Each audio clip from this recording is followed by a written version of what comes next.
Vamos a continuar con el estudio que tenemos, al cual le llamamos Principio de Dolores. Hoy vamos a leer de nuevo unos versos que leímos al principio de la clase pasada, del capítulo 24 de Mateo, y vamos ya a introducirnos en lo que es la advertencia que nuestro Señor nos hace para lo que se considera como los últimos tiempos. No voy a explicar lo que son los últimos tiempos porque ya lo había explicado en clases anteriores. Lo que voy a hacer es nada más recordarles que las advertencias de nuestro Señor no empiezan en el capítulo 24, verso 1, sino en el capítulo 23, verso 37. Ahí empieza el desarrollo de lo que es las advertencias de manera general, porque Él le llama la atención a los fariseos durante todo el capítulo 23 de Mateo, donde les hace a ellos un llamado, una profecía de castigo, de disciplina, a ellos que son los sacerdotes que debieron de haber sido ejemplo para el pueblo, lo que se conoce como los ayes. Ayes por el dolor que causará, lo que es la consecuencia de los actos que ellos tuvieron a la hora de no ser la luz, la guía del pueblo de Israel. Entonces, así es como empieza: ay de ustedes, escribas y fariseos, capítulo 23, verso 1, cuando Él les llama la atención, les dice: en la cátedra de Moisés se sientan los escribas y los fariseos.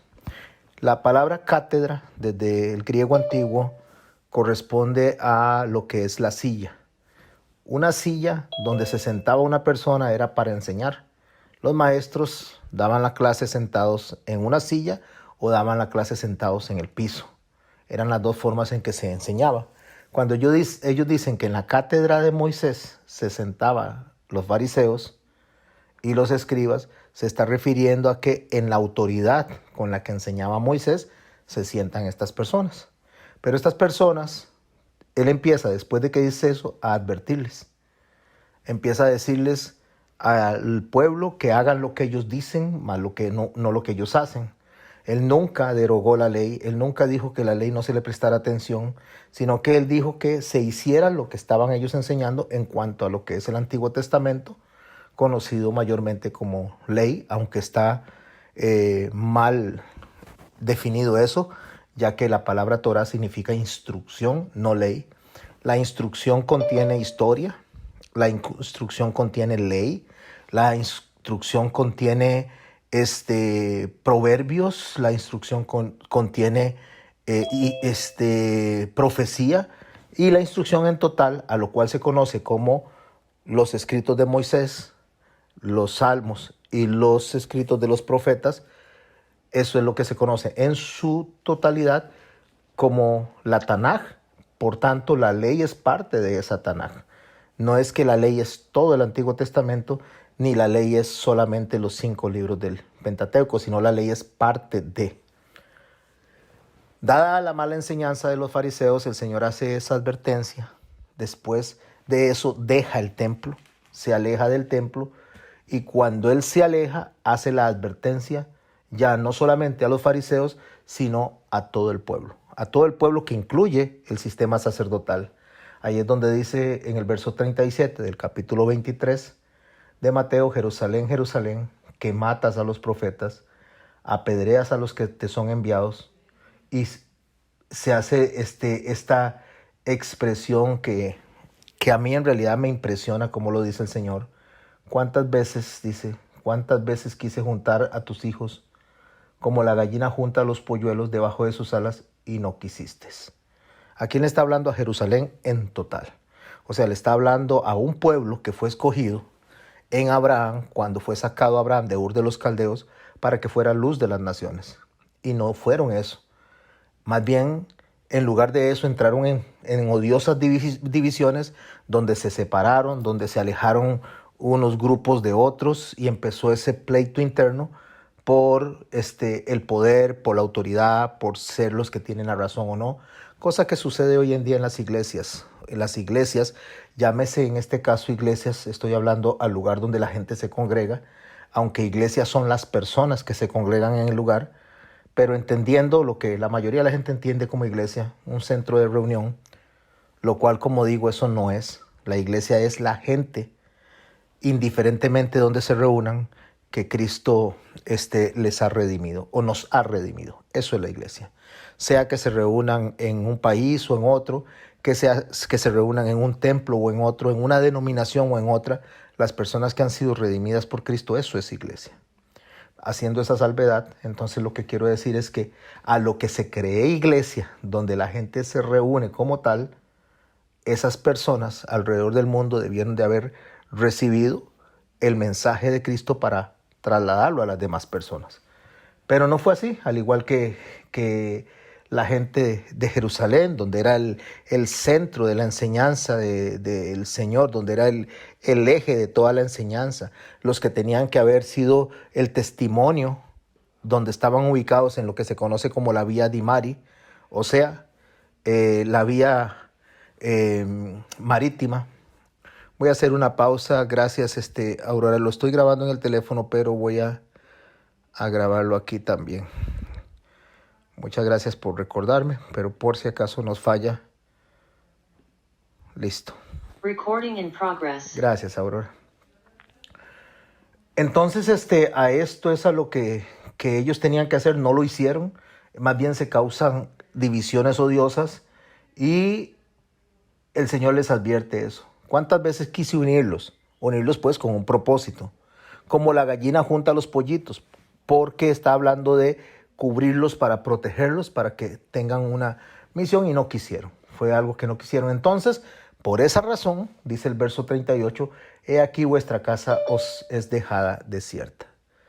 ¿A qué casa se refiere que deja desierta? Al templo. El templo se consideraba el eje de toda la fe, el eje de toda la religión. Se consideraba la identidad del judaísmo. El eje para el mundo era lo que sucedía en el templo. Entonces el Señor lo que hace es ver, voy a dejar esto.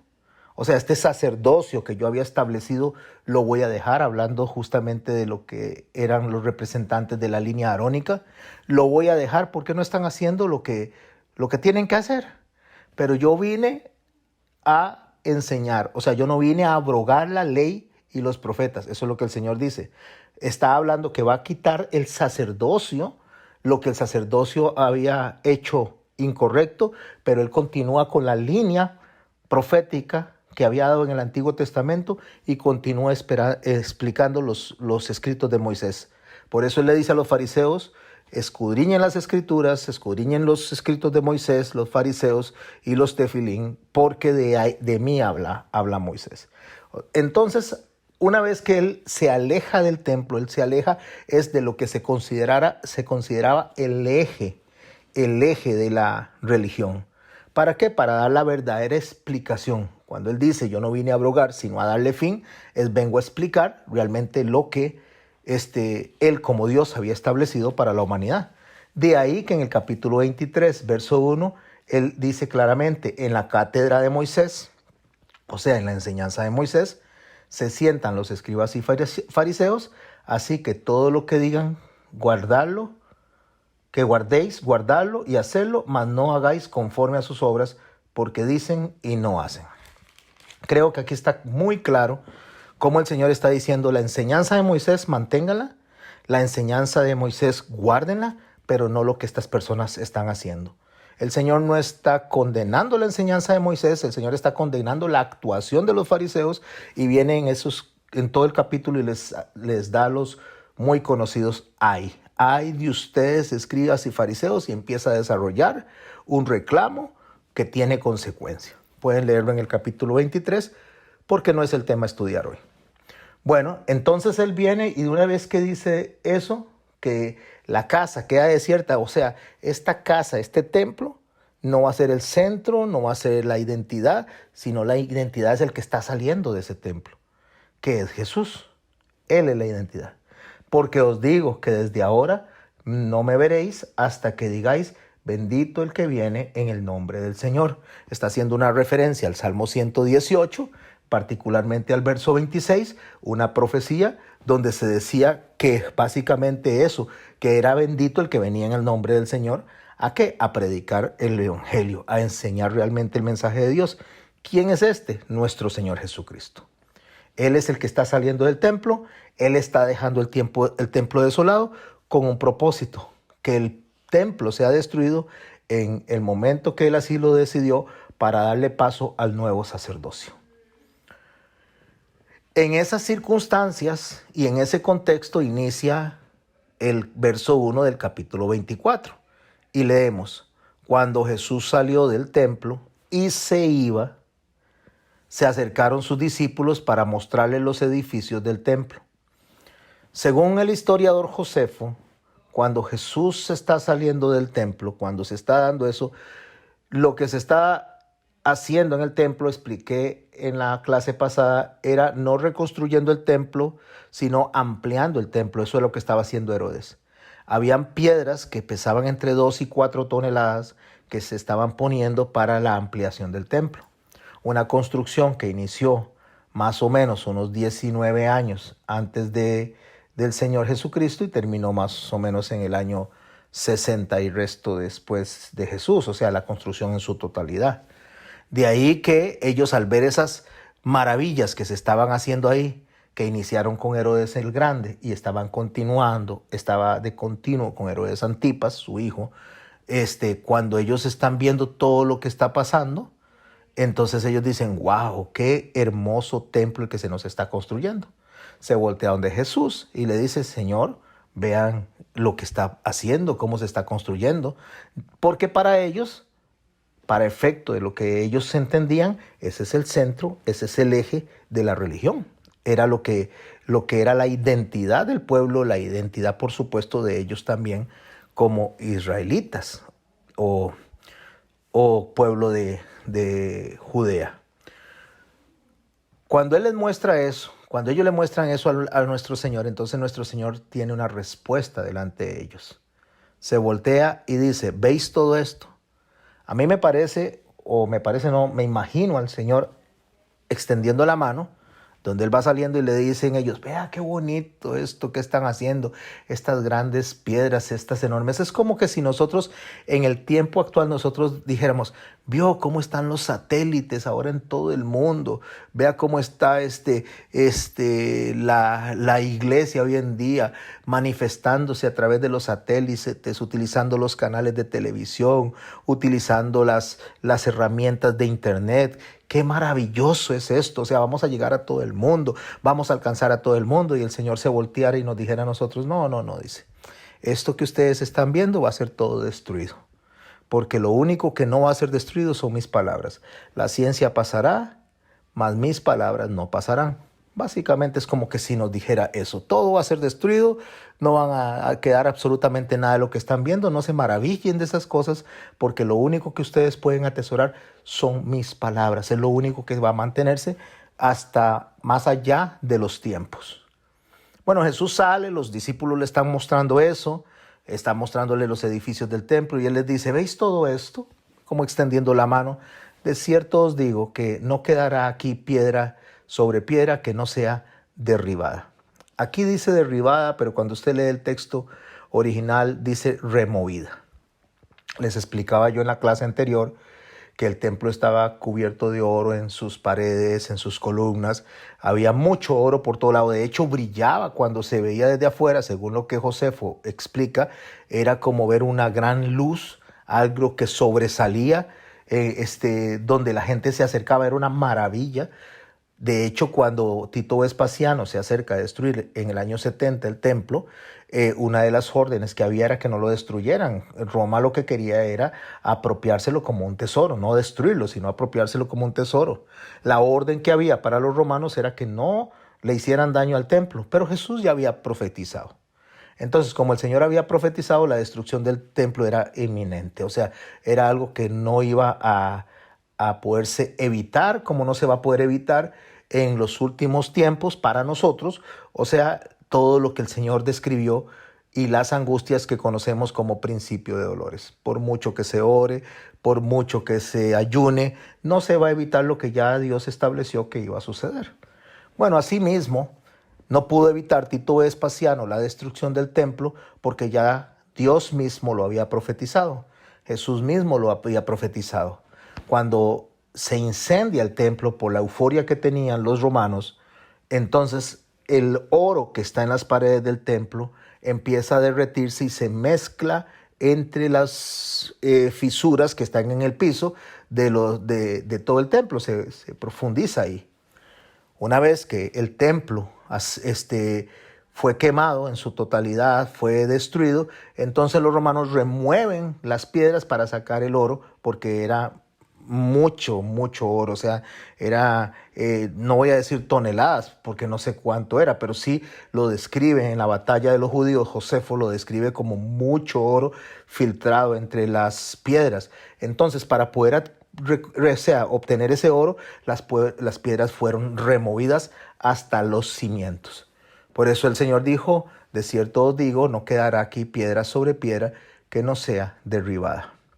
Lo que se ve como el muro de los lamentos, eso es lo único que quedó, pero eso no era el templo, sino eso era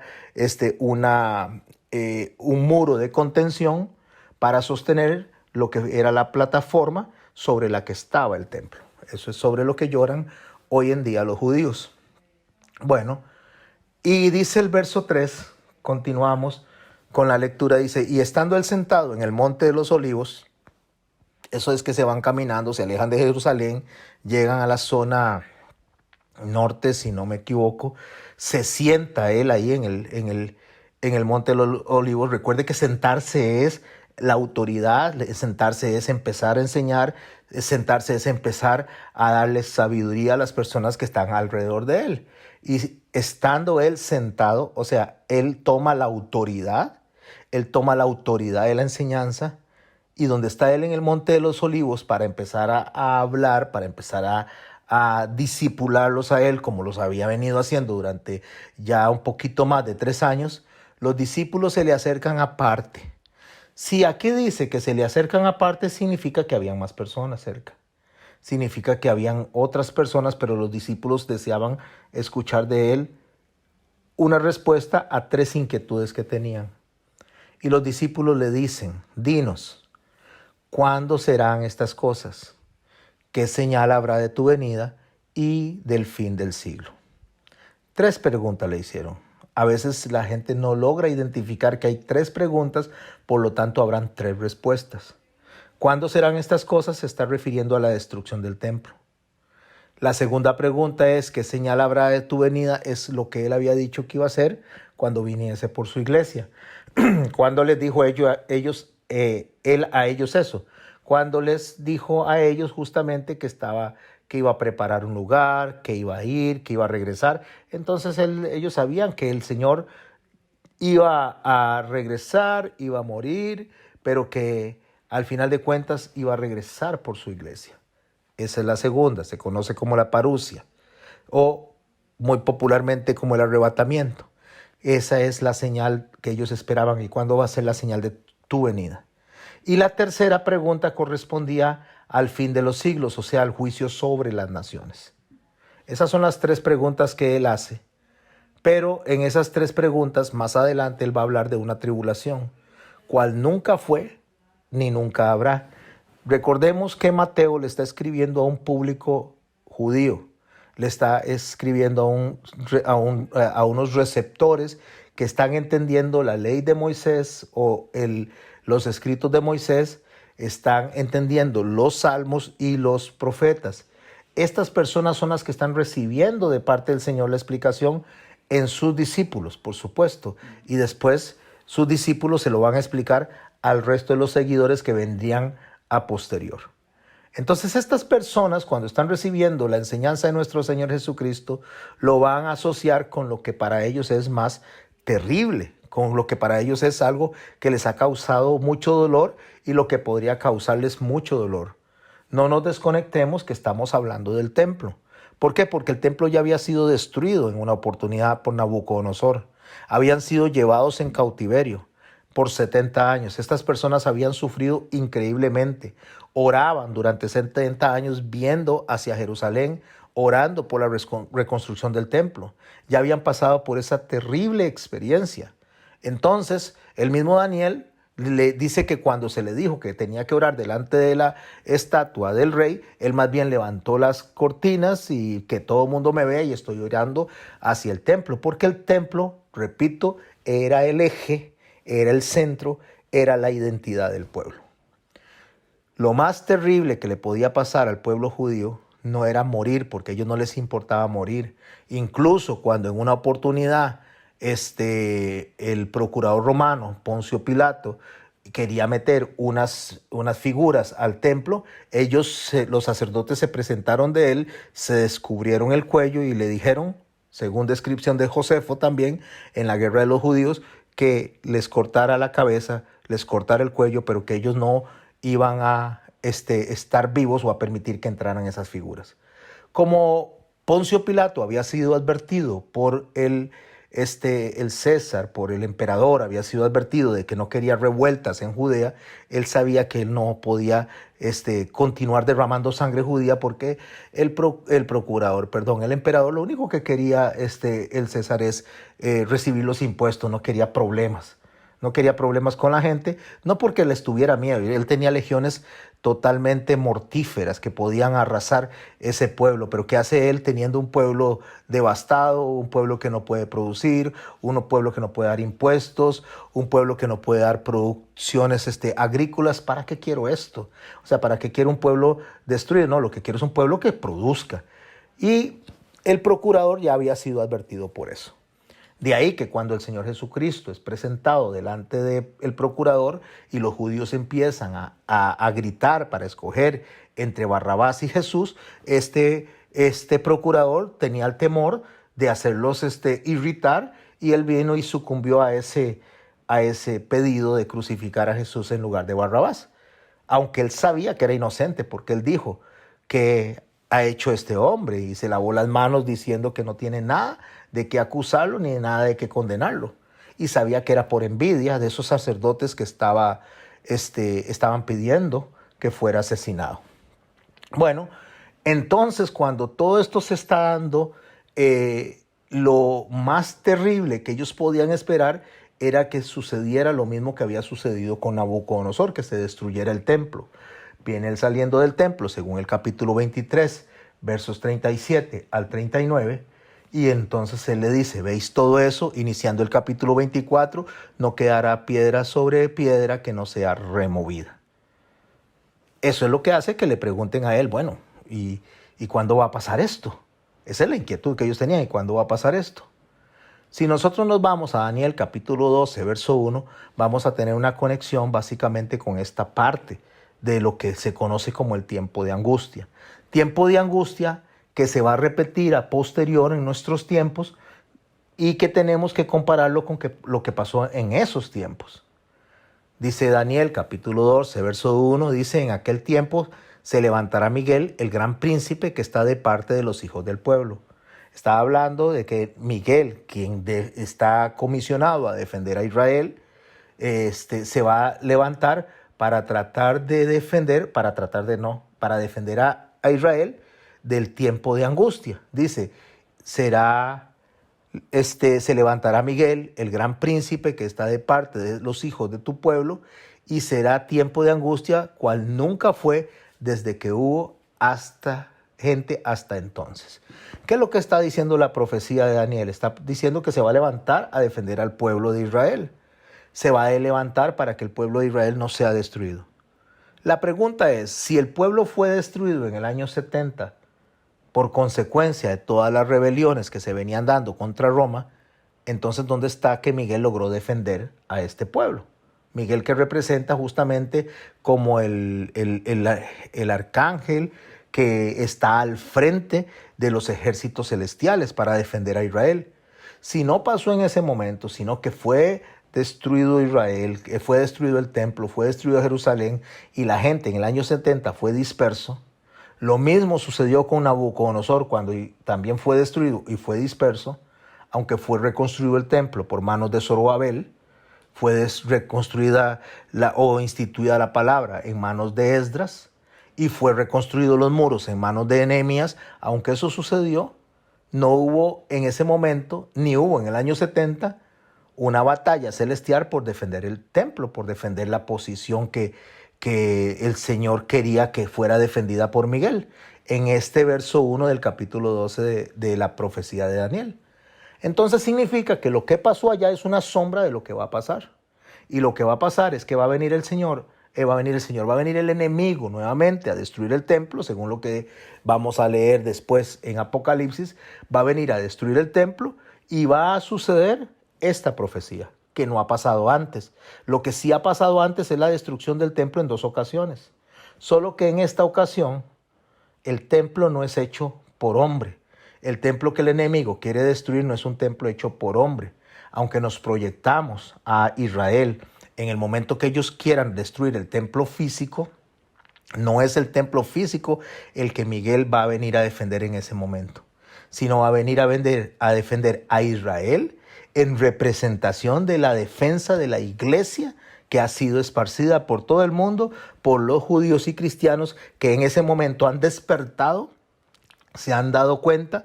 Los cristianos que se quedaron, que más adelante en el capítulo 25 de Mateo lo va a desarrollar el Señor como las 10 vírgenes, 5 que se fueron y 5 que se quedaron, esas que se quedan, que constituyen 2 testigos, tanto judeo como cristianos, eso es lo que va a venir a defender Miguel en ese último tiempo, para que nosotros lo estudiemos después como la batalla del Armagedón.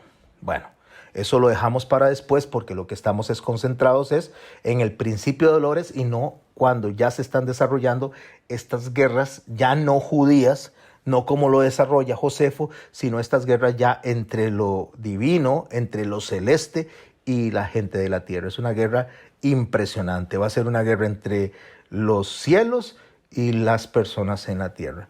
¿Para defender qué? A Israel como figura de lo que es el pueblo de Dios y por supuesto a la iglesia en total, que ya se convirtió en un solo pueblo, ya se unió como Ezequiel lo profetiza, en 2 palos, el de Judá y el de Efraín, donde el Señor dice que serán un solo pueblo, ya no habrán 2, sino que habrá uno solo, y que estos que son uno solo, por supuesto representan al pueblo de Dios.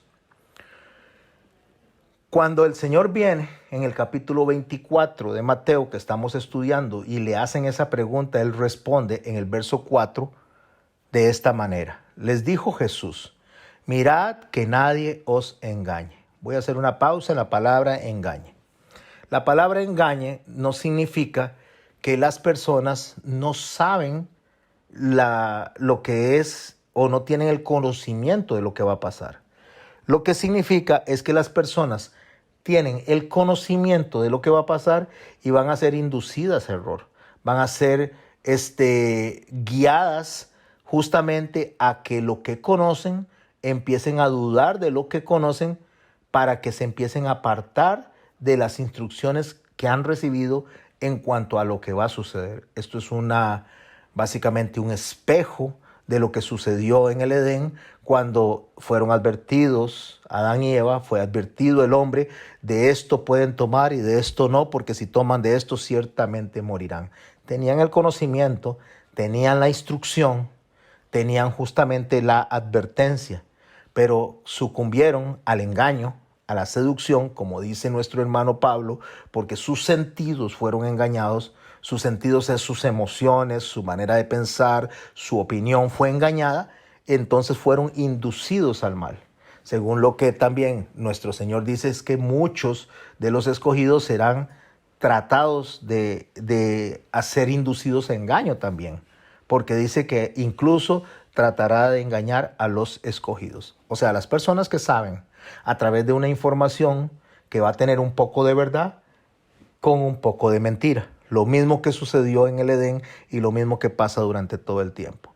Mirad que nadie os engañe implica que el ser creyente, el creyente que ha conocido, el creyente que conoce, va a ser, como les digo, inducido a error.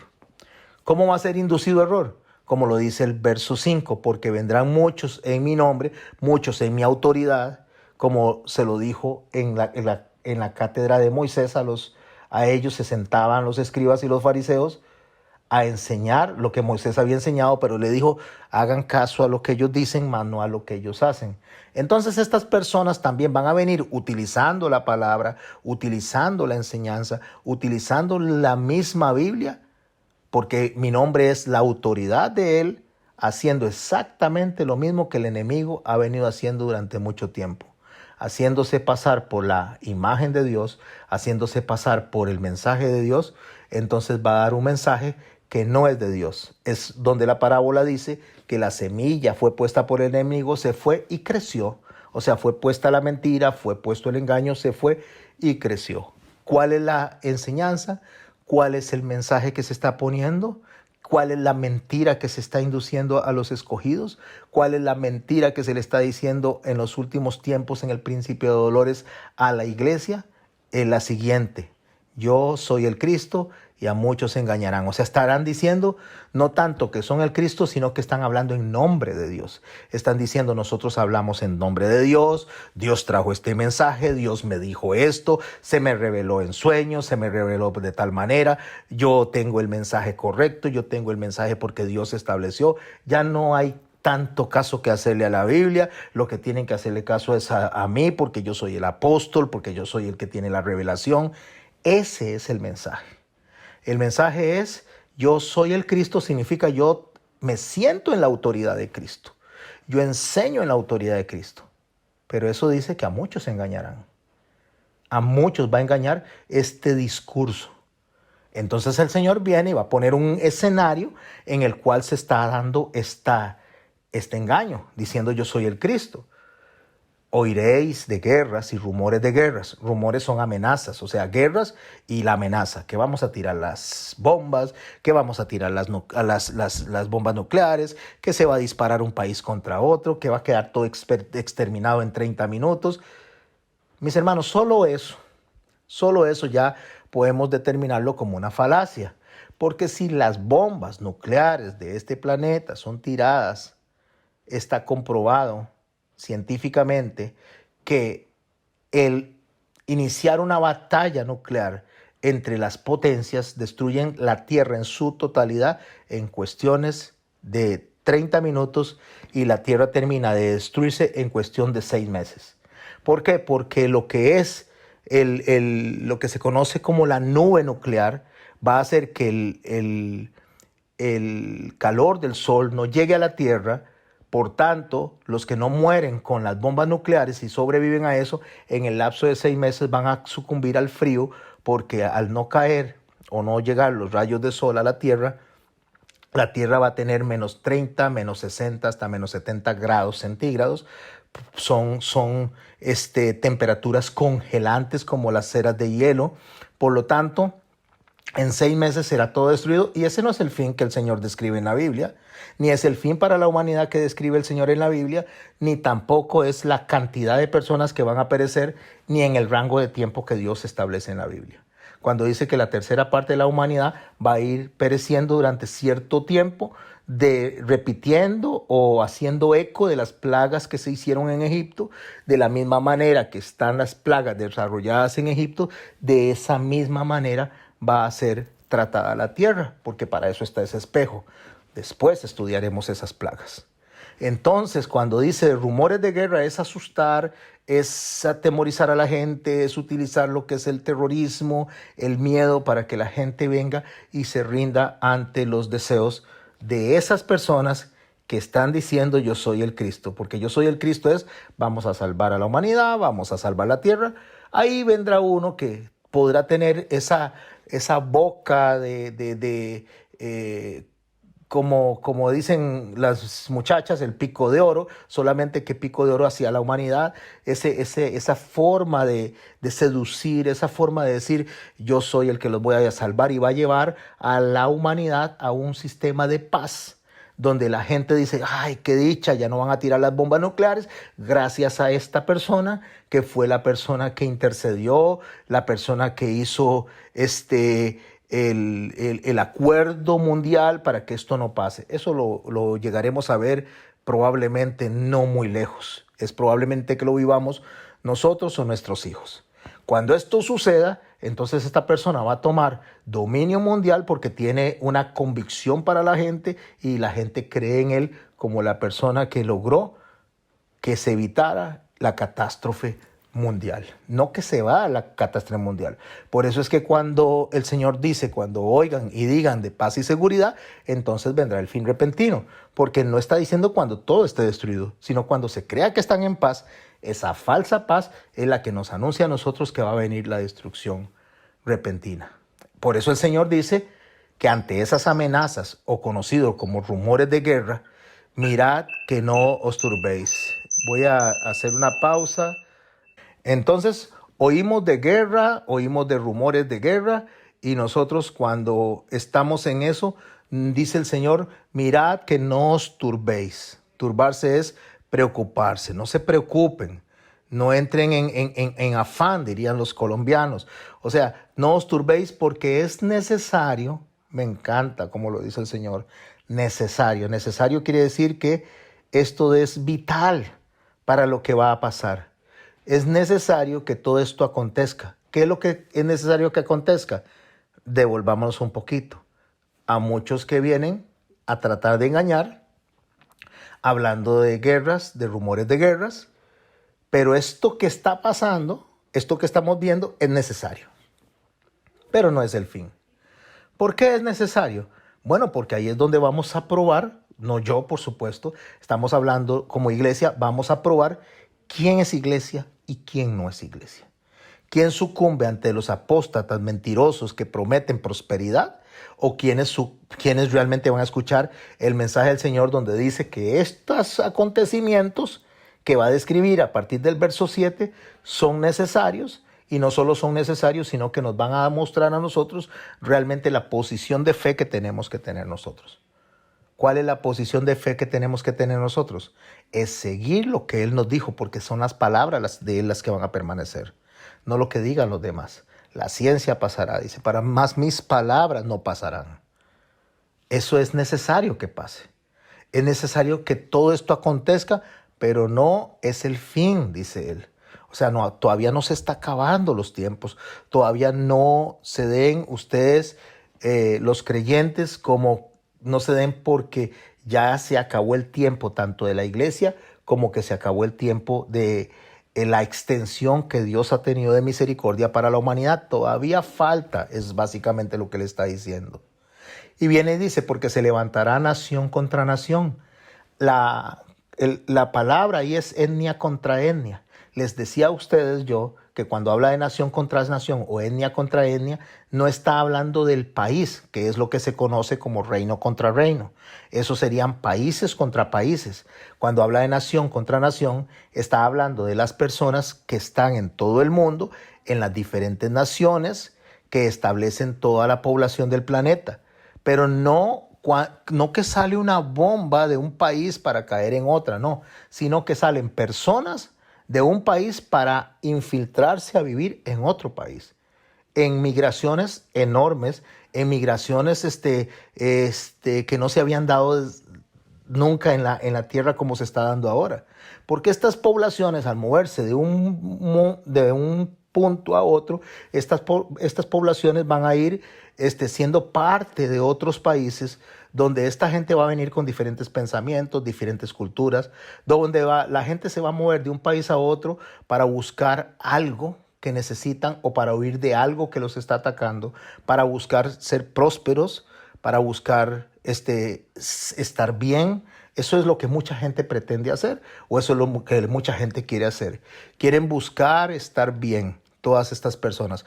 Pero entre esas personas que vienen muchos que son buenos, trabajadores, honrados, personas realmente preocupadas por su familia, se infiltran también criminales, se infiltran también personas que entran a los países no con el deseo de hacer algo bueno, sino simplemente con el deseo de aprovecharse de cada uno de esos países. Estas conocidas etnias empiezan a vivir dentro de los diferentes países del mundo, empiezan a poblarse, a repoblarse, y esas personas van a ser las que se van a levantar unos contra otros, o sea, razas contra razas, blancos contra oscuros, latinos contra anglos, contra sajones, todo eso dentro de una nación, y eso va a ser lo que se conoce como la implosión, no la explosión. La explosión es algo que ataca de afuera, sino algo que ataca de adentro para afuera, para destruir los países. ¿Cómo se destruye un país en una implosión de etnia contra etnia? dando una desestabilidad dentro de cada país donde se pierde lo que es el clima, el status quo social, el status quo de seguridad, el status quo de policial, todo se pierde porque es más fácil defenderse de un ejército que defenderse de millones de personas que están en desacuerdo en el interior de un país, levantándose unos para otros, contra otros, conocido muy en la antigüedad o en la historia como guerras civiles. Solo que estas guerras civiles van a ser no por razón única y exclusivamente de una idea o de un espíritu de libertad, sino que se van a dar por dogmas religiosos, por cuestiones espirituales, por cuestiones culturales, porque yo creo que yo puedo ser delfín y usted no, porque yo creo que usted tiene que pensar así. Entonces eso va a crear una separación que se va a levantar unos contra otros, o sea, padres contra hijos, hermanos contra hermanas. Es la forma en que el Señor lo describe. O sea, dentro de una misma nación, las naciones que estaban viviendo en otro lado, ahora viven en el interior de esa nación y eso va a ser una implosión. Eso va a desestabilizar el país. ¿Por qué? Porque no es lo mismo que un soldado, ejemplo, se vaya a pelear a otro país en la otra zona o en la otra latitud del mundo, que ese soldado o la familia de ese soldado pelee con las familias de otros soldados del mismo estado, con las familias de otros soldados del mismo país, porque eso va a ser incontrolable. Eso es, se levantará nación contra nación y reino contra reino, porque mientras se está dando el clima de ataques internos, se está dando otro clima de ataques externos. ¿Eso va a producir qué? Habrá pestes, habrá hambres, o sea, un desequilibrio total de la seguridad de cada país. A eso se le va a sumar que vienen terremotos en diferentes lugares, lo cual va a producir, aparte de un sistema social donde se caen los sistemas de seguros, donde se caen los sistemas de seguridad, donde se caen los sistemas de pensión. Una persona que ha cotizado durante un montón de tiempo y ya no tiene su pensión, se va a irritar, va a levantarse en reclamo, en armas contra el mismo país porque ha trabajado toda la vida, su familia también. A eso se le suma que viene los terremotos, hay destrucción. Entonces todo esto va a crear un sistema de caos que no es el fin. Y terremotos en diferentes lugares. Y todo esto será ¿qué? Principio de dolores. Es el principio de los dolores, no es el fin. Pero aclaro, por supuesto, mis hermanos y mis hermanas, va a salir alguien que va a lograr estabilizar todo este caos. Alguien que va a lograr poner de acuerdo a todas las personas, a todos los grupos sociales, a todos los grupos militares, a todos los grupos religiosos, y la gente va a decir, wow, este es el Mesías. Entonces dice, a los que sabemos que no es el Mesías, a los que sabemos que no es la persona, que no es el Cristo, a estos, el verso 9, hablándole a los discípulos de algo que se va a repetir, entonces os entregarán a tribulación y os matarán y seréis aborrecidos de todas las gentes por causa de mi nombre. Eso se dio en el año 70. Eso se va a repetir nuevamente, porque las profecías era algo que fue, que es y que será. Es un presente continuo. Así que mis hermanos y mis hermanas, nosotros tenemos que aprender que eso va a pasar en el fin de los tiempos. Daniel lo describe de otra manera, pero también tiene la misma idea. Capítulo 12, verso 9, leo en Daniel. Y él respondió, anda Daniel, pues estas palabras serán cerradas y selladas al fin del tiempo. Muchos serán limpios y emblanquecidos y purificados. Eso es lo que se conoce al fin de los tiempos como el avivamiento. El gran avivamiento que se espera en el fin de los tiempos, cuando venga el principio de dolores, no es un avivamiento de las multitudes que se están viendo reuniéndose en los lugares buscando la prosperidad. Porque el único que propuso prosperidad fue Satanás. Satanás le dijo al Señor, haz Póstrate delante de mí y te daré todos los reinos. El Señor no prometió prosperidad. El Señor dijo muy claramente, en el mundo hallaréis aflicción, pero no temáis porque yo he vencido al mundo. En el mundo hallaréis tropiezos, pero hay de aquel por el que vienen los tropiezos. El Señor dijo que nosotros íbamos a sufrir como Él sufrió, que íbamos a ser perseguidos como Él fue perseguido por causa de su nombre. Satanás no, Satanás dice, póstrate delante de mí y te daré los reinos. El que promete prosperidad material es Satanás. El que promete prosperidad espiritual es Cristo. Cuando dice en la profecía de Daniel, muchos serán limpios y emblanquecidos y purificados. Eso es el poder entender los últimos tiempos para saber cómo esperar al Señor. Eso lo vamos a ver en las vírgenes del capítulo 25, de las que están listas y preparadas para recibir al novio. Los impíos procederán impíamente y ninguno de los impíos entenderá. Pero los entendidos comprenderán. ¿Quiénes son los entendidos? Los que, como usted y como yo, en ese avivamiento espiritual del último tiempo, hemos logrado identificar en qué posición estamos nosotros, quiénes somos nosotros y poder diferenciar el que es iglesia del que no es iglesia, el que es hermano del que no es hermano. Y desde el tiempo en que se ha quitado el continuo sacrificio hasta la abominación desoladora, habrá 2290 días. Esta profecía se cumplió en 1843, 1844, porque se estaba hablando de la destrucción del primer templo y iba hasta el conteo, hasta la reconstrucción o hasta la llamada para reconstruir el segundo templo, iba el conteo desde el edicto de reconstrucción hasta llegar al momento de la proclamación para que Israel llegara en 1948 de regreso a ser una nación nuevamente. No me voy a quedar ahí, no es lo que quiero estudiar, es solamente para decirles que esto ya se cumplió, pero también esto, mis hermanos, nos enseña a nosotros muy claramente que el Señor está en control de cada uno de los detalles. Cuando dice que nos levantarán, dice, volviendo a Mateo 24, capítulo 10. Muchos tropezarán entonces y se entregarán unos a otros y unos a otros se aborrecerán. Esta es la división que va a causar justamente la palabra, donde la gente no va a estar de acuerdo entre lo que decimos los entendidos y los que están buscando prosperidad. Les molesta lo que hacemos, entonces nosotros somos los enemigos del evangelio, según ellos. Nosotros somos los malos del evangelio, según ellos. Entonces, entregar unos a otros, que es algo que se repite de lo que pasó a la persecución de los apóstoles, a la persecución de la iglesia posterior a la destrucción del templo. Entonces, dice que muchos aborrecerán y muchos falsos profetas se levantarán y engañarán a muchos. Y por haberse multiplicado la maldad, el amor de muchos se enfriará. Son aquellas personas que dicen, hombre, pero así ya tenemos 2000 años de estar escuchando lo mismo. El Señor no ha venido, el amor se enfriará, entonces tendrán prioridades en otras cosas, buscarán otras cosas porque dicen, no, esto de la Biblia, no, todo el tiempo es lo mismo, que el Señor va a venir, que el Señor va a venir, que el Señor va a venir y el Señor no viene. Entonces Él dice que como la maldad se multiplicó, o sea, como el engaño se ha multiplicado, la gente se va a enfriar. Mas el que persevere hasta el fin, este será salvo. Este será salvo no está hablando de la justificación, sino que lo que está hablando es de haber podido entender, de haber podido discernir los tiempos y poder sostenerse firme, apegados a la palabra de Él, con la fe puesta en lo que Él enseñó, con la fe puesta en lo que Él explicó, que es lo que estamos leyendo. Entonces, ¿será salvo de qué? Pablo nos los explica a nosotros, ¿será salvo de qué? ¿Dónde la iglesia es salva en los últimos tiempos? En Primera de Tesalonicenses, capítulo 5, dice así, y espero que estén siguiendo las notas que les mandé para que puedan ir subrayando.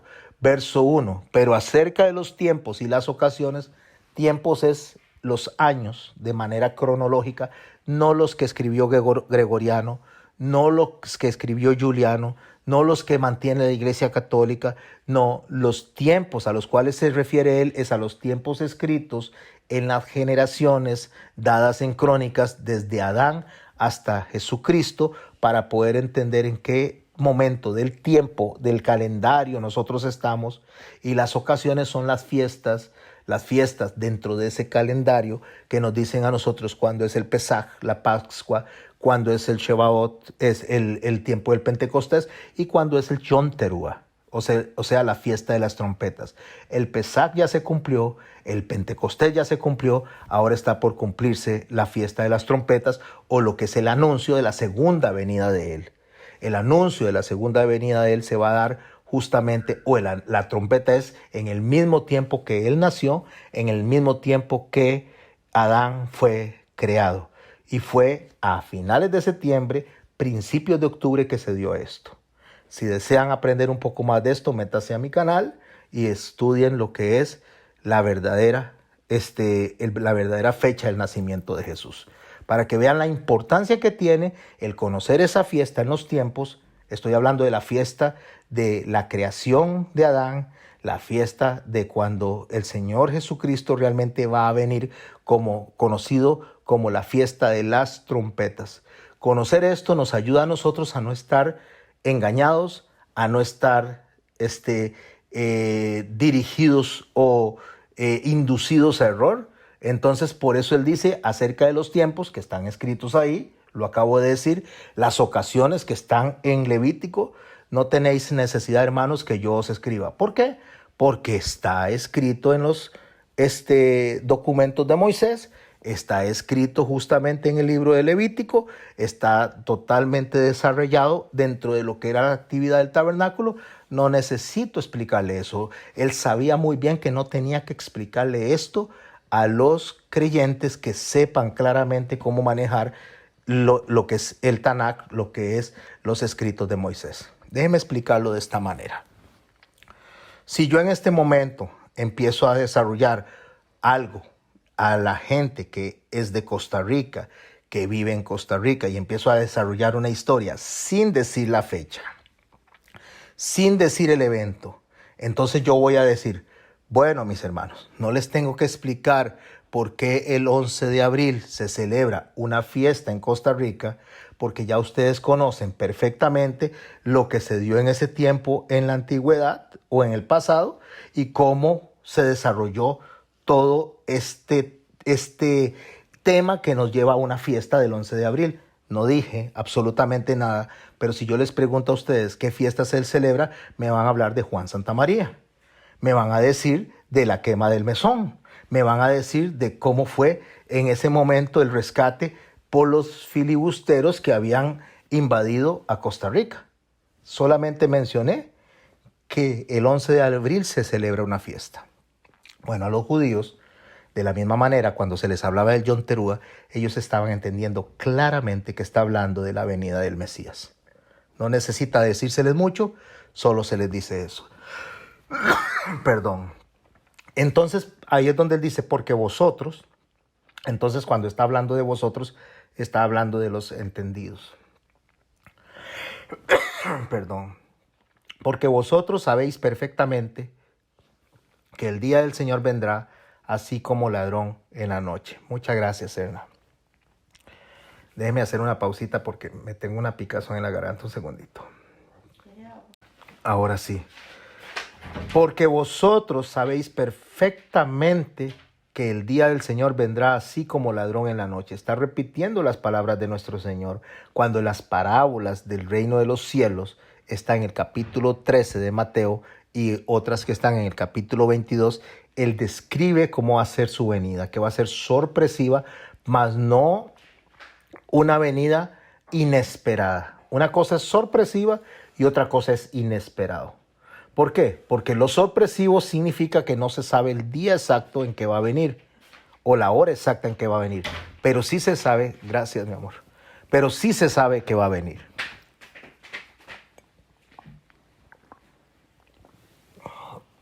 Ahora sí. Pero vosotros sabéis perfectamente el día que el Señor vendrá así como ladrón en la noche. Si ustedes desean aprender un poquito más de cómo debe estar la iglesia preparada, nosotros podemos escuchar la última prédica, no me acuerdo cómo se llamaba, y ahora sí ya me acuerdo. Ahora, ¿cuál es la excusa? Escuchen la última que está en YouTube. Y ahora, ¿cuál es la excusa? Porque no tenemos excusa para decir que no sabemos. Ya tenemos toda la información, tenemos todos los detalles que el Señor dejó para saber cuándo va a ser la venida del novio. porque vosotros sabéis perfectamente que el día del Señor vendrá así como ladrón en la noche. Y el verso 3 nos dice la clave de cuando nosotros vamos a saber, cuando digan paz y seguridad, no cuando digan guerra, no cuando digan que van a tirar bombas, cuando digan paz y seguridad, o sea, cuando se empiece a hablar de buscar una paz, una alternativa donde las personas no se levanten unos contra otros, ni en el interno de una nación, ni en el externo del reino contra reino. Cuando todos empiecen a decir, bueno, qué dicha, ahora somos hermanos todos, tenemos un mismo propósito, tenemos un mismo norte. Sabéis perfectamente que cuando digan paz y seguridad, cuando eso pase, esa sí es la señal, entonces vendrá sobre ellos, no sobre la iglesia, sobre ellos, no sobre los creyentes que han hecho las cosas correctamente. Sobre ellos es sobre los falsos profetas, los que han dicho yo soy el Cristo, los que están generando este caos. Sobre ellos vendrá destrucción repentina, como dolores a la mujer encinta, y no escaparán. ¿Cómo entiendo yo esto? O sea, ¿cuál es el esquema que me va a ayudar a mí a entender un poquito esto? ¿Cuál es el contexto que me va a ayudar a mí a entender un poco más esto? Bueno, yo lo tengo que ver primero desde el punto donde él dice principio de dolores, como las mujeres encinta. Una mujer que está embarazada. Una mujer que está embarazada sabe más o menos la fecha en que va a nacer su hijo, pero no sabe el día exacto. Puede nacer poquito antes o poquito después de lo que el médico le dijo. No sabe la hora exacta. Tiene un rango de tiempo en el cual esa mujer sabe que va a nacer el bebé. Tiene el embarazo, se le hinchan los pies, retiene líquidos, tiene achaques, sabe que está embarazada. Sabe que tiene un bebé, tiene que alimentarse, tiene que utilizar pastillas para poder tener vitaminas. No sé, yo no soy ginecólogo, pero estoy tratando de poner un marco en el cual la mujer embarazada se mueve, tiene que estar monitoreando a su bebé. Ese es el cuidado que la iglesia tiene que tener. Tiene que estar como la mujer embarazada, sabiendo que en cualquier momento va a parir el bebé. En el caso de la iglesia, nosotros tenemos que estar preparados sabiendo que en cualquier momento viene el novio. Pero ¿qué es lo que pasa? En la última etapa, en el último momento, donde ya la mujer entra en lo que es las labores de parto, el médico le dice, ahora sí, usted entró en labor de parto. Ahora usted tiene tanto de dilatación. No sé cómo explicarlo muy bien, pero dilatación es cuando... ¿cómo se explica eso, mi amor? Cuando el bebé empieza a abrir el campo. Cuando el bebé Empieza a abrir el campo. empieza a abrir el campo, que empieza a sacar su cabecita, que ya va a nacer, ya se empieza a ver. Eso le produce a la mujer dolor. O sea, ya eso empieza el momento en que la mujer dice, ahora sí, ya no hay más. Ya las contracciones, todo eso, ya no hay para atrás. Ya viene bebé. Eso es principio de dolores. Ya, principio de dolores lo vamos a traducir así. Ya viene bebé. Ya viene bebé. Y eso no lo evita nadie. Bebé va a nacer. Por eso él dice, como los dolores de la mujer encinta, y no escaparán. Entonces, cuando digan paz y seguridad, es cuando ya está dilatando. Cuando digan paz y seguridad, es que cuando ya no hay para atrás. Ya está coronando, dice mi esposa. O sea, ya bebé viene. En ese momento no escaparán. ¿Cómo lo entiendo? Estoy tratando de ser lo más claro posible. Estoy tratando de explicar lo mejor posible para que la iglesia interesada, los verdaderos hijos de Dios, los que tengan ese avivamiento, que no es en números, sino es en conocimiento, es en entendimiento, ese deseo de decir, quiero saber de las fiestas del Señor, quiero saber de la verdadera fecha del Señor, no quiero distraerme en las fiestas paganas, no quiero distraerme en ese engaño, en eso que me induce a error, no quiero eso, quiero saber realmente porque ya el Señor viene. Esas personas que quieren llenar de aceite la lámpara y tener aceite extra, la luz encendida porque viene el novio, esas personas quieren aprender, desean aprender, pero hay otras personas que no, que lo que quieren es la prosperidad, lo que quieren es sentirse bien, lo que quieren es reconocimiento, lo que quieren es entretenimiento, lo que quieren es que les soben la espalda, que les digan qué bueno sos, qué maravilloso sos, vení, aprendamos a hacer bodoquitos 1, bodoquitos 2, aprendamos a hacer pinturitas, y de la palabra no. Aprendamos otras cosas, de la palabra no. Pongamos videos, pongamos películas, hagamos fiestas, hagamos esto, hagamos lo otro, pero de la palabra no. Pero hay personas que sí lo quieren, que lo quieren aprender, mientras que otras no. En Mateo capítulo 3 vemos un escenario muy parecido. Acuérdese que había un hombre que estaba anunciando quién era el Cordero de Dios.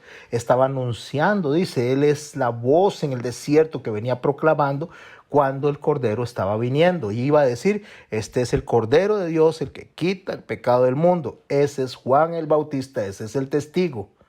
Y en el verso 4 de Mateo capítulo 3 dice, y Juan estaba vestido de pelo de camello y tenía un cinto de cuero alrededor de sus lomos, y su comida eran langostas y miel silvestre, y salían a él Jerusalén y toda Judea y todas las provincias de alrededor del Jordán, y eran bautizados en el Jordán confesando sus pecados. Eran las personas que sí querían, eran las personas que sí estaban esperando, eran las personas que sí querían aprender. Pero entre esas personas que querían aprender, venían unos infiltrados, venían unos hombres que querían prosperidad, que querían el aplauso, que querían el Bodoquitos 1 y Bodoquitos 2. Al que no sabe qué es Bodoquitos 1 y Bodoquitos 2, me estoy llevando a la gente al kinder.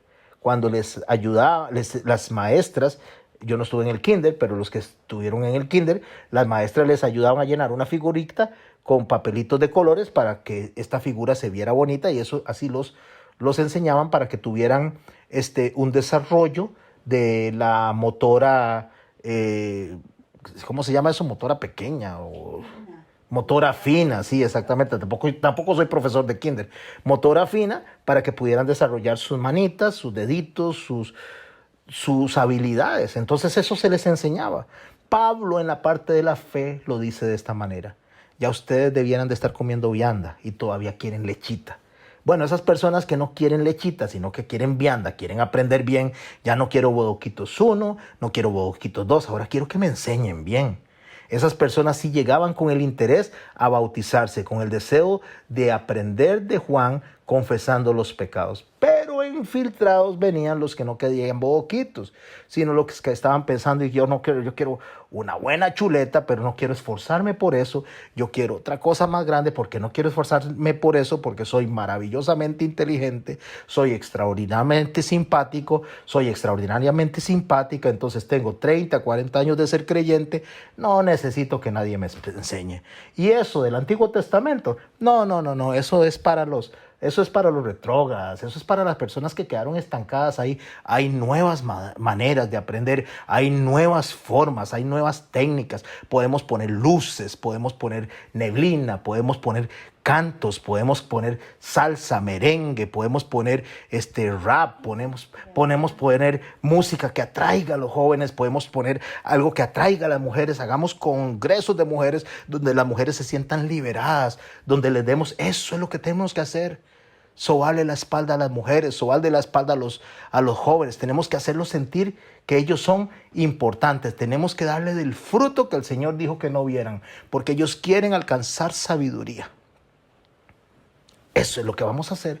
Esas son las personas que se acercan tratando de ganar a la iglesia a través de estrategias carnales. No a través de estrategias espirituales. Esos vienen infiltrados, esos fueron los que se metieron, eso es la cizaña dentro de la iglesia. Creo que he desarrollado varias parábolas en lo que acabo de explicar. Al que es entendido, al que estudia la Biblia, al que se prepara. Y esos infiltrados, al ver, dice el verso 7, Mateo 3, al ver él, Juan el Bautista, que muchos de los fariseos y de los saduceos venían a su bautismo, les decía: generación de víboras, ¿quién os enseñó a huir de la ira venidera? Ahí hay una increíble información. Primero, no les interesa el fin, no les interesa el juicio, no les interesa lo que el Señor va a establecer para limpiar la tierra, no les interesa lo que el Señor va a establecer para limpiar los corazones. Lo único que les interesa es los frutos, bueno, no frutos, sino las obras de la carne, las riquezas, lo que establece a este mundo, lo que arraiga a este mundo. Y les dice generación de víboras. La víbora tiene termina como en dos lengüitas, la lengua se divide al final, o sea, un doble discurso. Era lo que los fariseos estaban haciendo. Nos devolvemos al capítulo 23, del que el Señor viene y desarrolla esta enseñanza, donde dice en el verso 1, entonces habló Jesús a la gente y a los discípulos diciendo, en la cátedra de Moisés se sientan los escribas y fariseos, así que todo lo que os digan que guardéis, guardadlo y hacedlo, mas no hagáis conforme a sus obras, porque dicen y no hacen, porque atan cargas pesadas, difíciles de llevar, y las ponen sobre los hombros de los hombres, pero ellos ni con un dedo quieren moverlas. Personas que hablan de perdón, pero no perdonan. Personas que hablan de santidad, pero no se santifican. Personas que hablan de amar a Dios por sobre todas las cosas, pero se aman a sí mismos. Es como Pablo lo dice, amadores de sí mismos, aquellos hombres que están con un discurso haciendo mercadería de vosotros, dice Pablo. ¿Qué es hacer mercadería de vosotros? Bueno, es agarrar a la gente y producir dinero para sí, a través del discurso que tienen. Sí, claro, ustedes son simpáticos, ustedes son buenazos, ustedes cantan lindísimo, aunque cantemos horrible, ustedes son maravillosos, ustedes saben, perdón, ustedes tienen una elocuencia increíble. Vengan, ustedes los necesitamos, abracémonos todos, porque todos nos necesitamos. Necesitamos hacer un club social en lugar de una iglesia. Generación de víboras, ¿quién os enseñó a huir de la ira venidera? No es eso lo que el Señor llamó a hacer. El Señor no nos llamó a hacer clubes sociales. El Señor no nos llamó a poner empresas. El Señor no nos mandó a poner negocios. El Señor nos mandó a arrepentirnos. Arrepentidos porque el reino de los cielos se ha acercado. Arrepentidos porque el reino de los cielos está aquí. Por eso Juan les dice en el verso 8, Mateo capítulo 3, que estamos leyendo, lo tienen en sus notas, haced pues frutos dignos de arrepentimiento. Y no penséis decir entre vosotros mismos, a Abraham tenemos por padre. Es algo así como decir, bueno, yo nací en la iglesia cristiana, yo soy hijo de pastor, yo soy hijo de...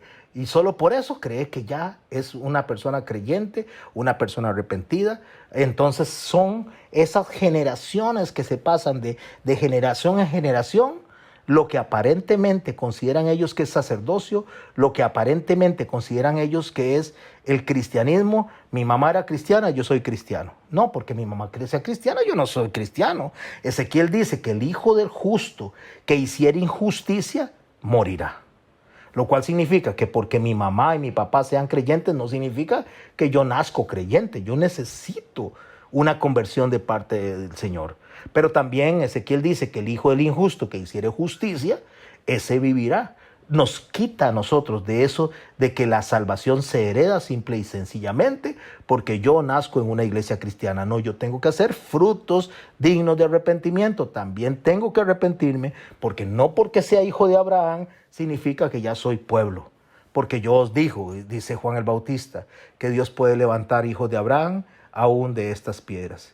Y ya también el hacha está puesta a la puerta a la raíz de los árboles. El hacha está puesta.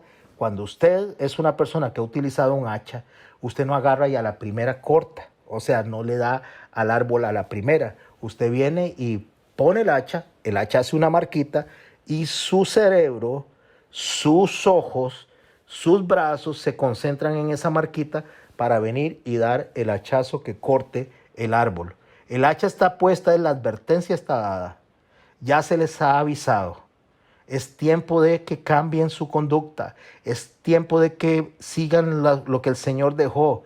Es tiempo que se celebren las ocasiones, fiestas que el Señor dejó. Es tiempo que se celebren los tiempos, o sea, la cronología del tiempo que Dios dejó.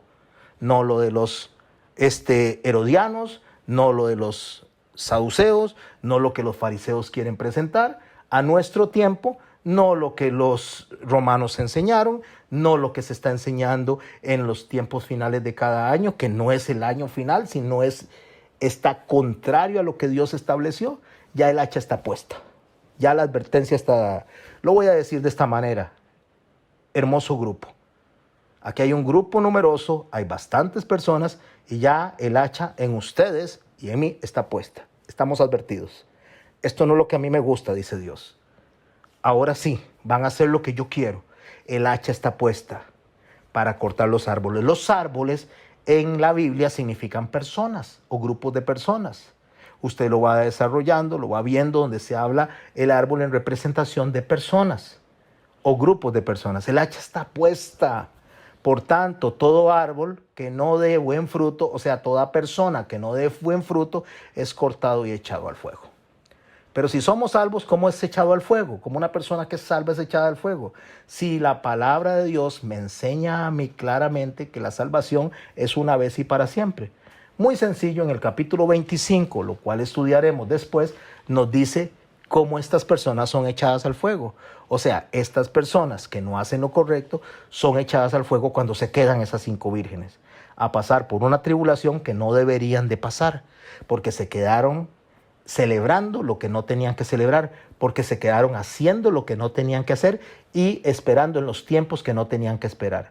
Y lo peor aún, dicen, no, todavía no viene el Señor, todavía falta mucho, ya pasaron ya 2000 años y no ha venido, ya va más de 2000 años, no, me voy a ir a hacer otras cosas. Eso es lo que vamos a ver más adelante, cuando diga que como en los días de Noé, así será la venida del Hijo del Hombre, porque no se dieron cuenta hasta que vino el diluvio y se lo llevó a todos. O sea, hasta que ya viene y se lleva a la iglesia, se lleva a las 5 vírgenes, la gente va a decir, wow, era cierto lo que estaban predicando. Y yo me quedé aquí haciendo lo que no me toca. Por eso en Primera de Tesalonicenses, capítulo 5, verso 4, regresando a como Pablo le está hablando a los tesalonicenses, les dice, mas vosotros hermanos no estáis en tinieblas, para que el día os sorprenda como ladrón en la noche. Por eso el Señor dijo eso, mirad que nadie los engañe. Estamos en Mateo 24:4. Sigan las notas que puse. Si no las tienen, me las piden y yo se las vuelvo a enviar. Respondiendo Jesús les dijo, mirad que nadie os engañe, porque vendrán muchos en mi nombre diciendo yo soy el Cristo y a muchos engañarán. Y oiréis de guerras y rumores de guerras. Amenazas, es eso a lo que se refiere. Mirad que no os turbéis porque es necesario que todo esto acontezca, pero aún no es el fin. Se levantará nación contra nación, reino contra reino, habrán pestes, hambres y terremotos en diferentes lugares, pero esto es solo principio de dolores. ¿Cómo lo describe Pablo esto mismo? Verso 5 de Primera de Tesalonicenses 5, porque todos vosotros sois hijos de luz y del día. Hermanos, ustedes son hijos de la luz. Ustedes están recibiendo el mensaje, la instrucción. Yo estoy recibiendo el mensaje, la instrucción. Por tanto, no durmamos como los demás, sino velemos y seamos sobrios. ¿Qué significa eso? No se descuiden, no se distraigan, no digan que el Señor está muy largo de venir, no digan que ha pasado tanto tiempo. ¿Por qué? El verso 7 de Primera de Tesalonicenses 5 dice, pues los que duermen, o sea, los que se descuidan, de noche duermen, en la ignorancia duermen. Y los que se embriagan, de noche se embriagan. Embriagarse es perder el control, es perder la noción del tiempo, es perder el control de las emociones. Eso hace una persona que se distrae. Eso hace una persona que se dedica a lo que no tiene que hacer o celebra lo que no tiene que celebrar o hace lo que no tiene que hacer según el criterio de nuestro Señor Jesucristo en el capítulo 23, capítulo 24 y capítulo 25 de Mateo, hablando del principio de dolores de los últimos tiempos. Pero hermosa y maravillosamente Pablo dice, pero nosotros somos ustedes, yo y todos alrededor del mundo los que estamos entendiendo los últimos tiempos, pero nosotros que somos del día, seamos sobrios, habiéndonos vestido con la coraza de fe y de amor, con esperanza de salvación como yelmo, porque no nos ha puesto Dios para ira, o sea, no nos puso Dios para que pasen por la tribulación, sino para alcanzar salvación, a esa salvación en la que se refiere justamente Daniel. A esa salvación se refiere nuestro Señor Jesús, a no tener que pasar por ese proceso tan horrible que va a pasar toda la tierra, llamada gran tribulación. Dios no nos ha puesto para ira, sino para alcanzar salvación por medio de nuestro Señor Jesucristo. Y la razón por la cual no nos puso para eso está descrita en el verso 10. Quien murió por nosotros, para que ya sea que velemos o que durmamos, nos lo va a explicar en las vírgenes, en las 10 vírgenes, capítulo 25 de Mateo, sea que nos descuidemos o que durmamos, vivamos juntamente con Él. Lo cual significa que aún las que se quedan, aún las que pasan por la tribulación, no pierden la salvación. Entonces dice el verso 11, por lo cual animados unos a otros y edificados unos a otros, así como lo hacéis. Mateo 24:14 dice, y será predicado este evangelio del reino en todo el mundo, que es lo que usted está escuchando, para testimonio de las naciones, o sea, para las personas que no entienden, entonces vendrá el fin.